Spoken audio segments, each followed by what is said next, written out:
قل انما ادعو ربی ولا اشرک به احدا، کہہ دو کہ میں تو صرف اپنے پروردگار کی عبادت کرتا ہوں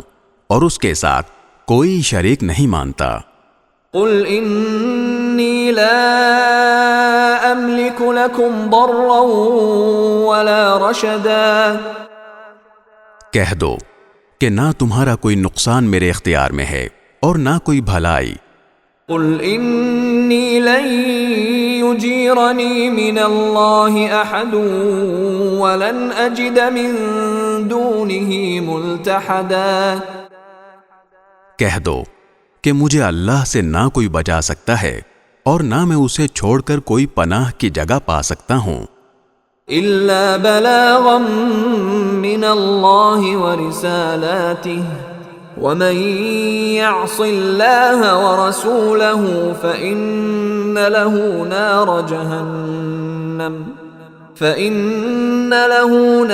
جهنم خالدين فيها أبدا۔ البتہ جس چیز پر مجھے اختیار دیا گیا ہے وہ اللہ کی طرف سے بات پہنچا دینا اور اس کے پیغامات ہیں، اور جو کوئی اللہ اور اس کے رسول کی نافرمانی کرے گا تو اس کے لیے جہنم کی آگ ہے جس میں ایسے لوگ ہمیشہ ہمیشہ رہیں گے۔